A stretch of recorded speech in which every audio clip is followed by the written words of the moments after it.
I did what I supposed to do, right? I tried for every way, and I trained really hard, and I just cannot no figure out the style. Hi Crawford. I just think the way he fights is clean. Like he makes very little mistakes. And he knows the sweet science of boxing. So he showed why he's the best right now.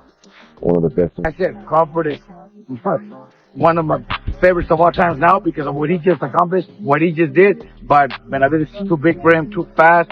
He's strong. I wouldn't even want to see it. Canelo, Benavidez. Let's keep it real. Right now, the boxing world is spooked after what Terence Crawford just did. Fighters aren't lining up to face him. They're running out the back door. You know, nobody's going to rush Terence Crawford into his next fight. They'll take his time, and, you know, whatever the next fight is, it's going to be a big one because, you know, his name is even greater now than what happened going into this fight for him. So he beats Canelo Alvarez, you know, it becomes a much bigger deal. Crawford just stepped in against one of the most feared pressure fighters of this era and made him look lost, like trying to solve a Rubik's Cube in the dark. Every feint, every counter, every pivot had Canelo second-guessing himself. And if Canelo was confused, imagine what the rest of the fighters are thinking. A lot of people doubted me. A lot of people said I haven't fought anybody. I can't sell. I don't have no personality. They just wrote me off for years and years, and it all came to a halt. The thing with Crawford isn't just that he wins, it's how he wins. He doesn't just outbox you. He shuts down your entire system, round by round. He strips away your confidence until you're questioning if you even belong in the ring.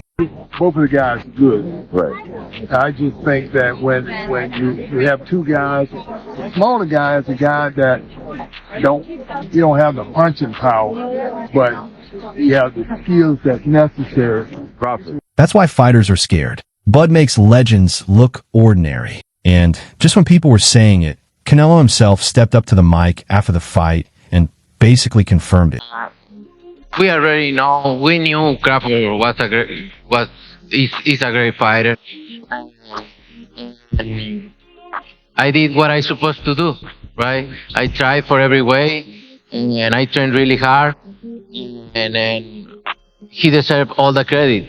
No, I try my best tonight, and I just cannot figure out the style. Canelo admitted Crawford frustrated him. His body wasn't responding, and he couldn't figure out the style. Then came the shocker. He said Crawford was better than Mayweather. Think about that.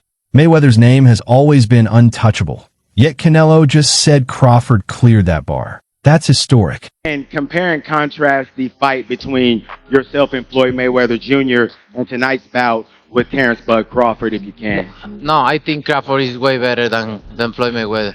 If I were a fighter at 154, 160, or 168 hearing that, I'd probably be unavailable when my promoter called too. But here's the thing. Canelo wasn't bitter. He didn't make excuses.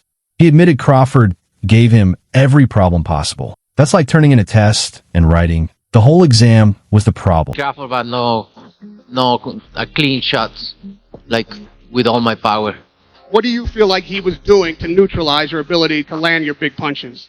No, he's a great fighter. He's a good fighter. He know how to move and everything. Respect to Canelo for that, because most fighters would have blamed the judges, the gloves, or even the ring walk mute. And just when we thought Canelo's press conference was the headline, Abel Sanchez spoke up like the wise uncle at the family cookout. He's been in corners against Canelo. So when he said Crawford wasn't flawless, but still exceptional. I'm so happy for him, really. I'm so happy for his team because I've been in that position before, and when you get to that point and you win those big fights, it's exhilarating because you know you did the work. So I'm really happy for him. He did great.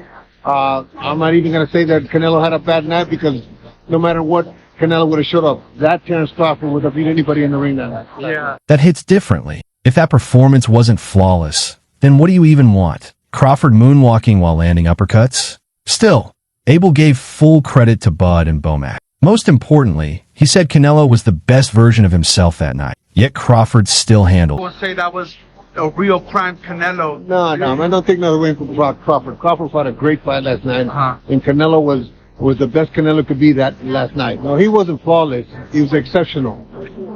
What a great fight, man. All props to Terence and both. That's the kind of statement that makes fighters quietly delete their call-out Crawford tweets. Abel then hit us with the truth. He doesn't even want a rematch. Why? Because what's the point? That fight was a masterpiece. You don't redo it. You frame it and leave it as history. I wouldn't want to see a rematch. I'll tell you what. I think it was such a virtuoso performance from Terence. I don't think he needs to prove anything. Then came Timothy Bradley, sounding less like an analyst and more like a preacher giving a sermon. The man wasn't breaking down the fight. He was testifying. He was so hyped it was like Crawford didn't just beat Canelo. He repossessed Bradley's car too. That's how much fire he brought. Trying to tell you, Terence Bud Crawford, baddest man on the planet.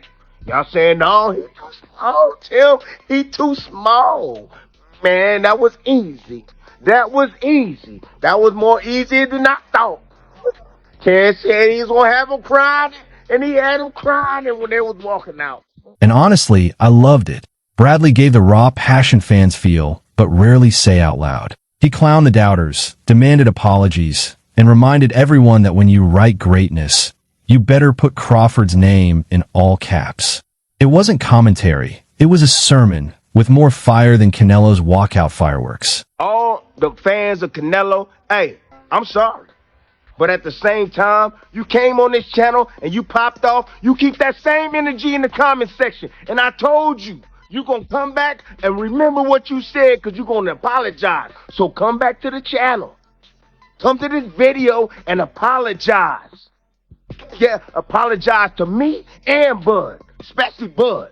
Apologize and go ahead and jump on the bandwagon. You know he a bad Mama John. Then the next day, Bomac came in like a man who hit the lottery and still wanted a refund. He wasn't doing interviews. He was giving therapy sessions to the doubters.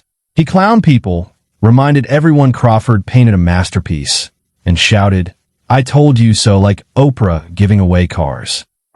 Yeah, I tried to tell y'all, yeah, but then nobody wanted to listen to me. Steve! Nobody wanted to listen to me. yeah. Hey, I told you he's the baddest motherfucker on the planet. You know what the most important thing was? Yeah. Him catching that wide. Yeah, he picked it up.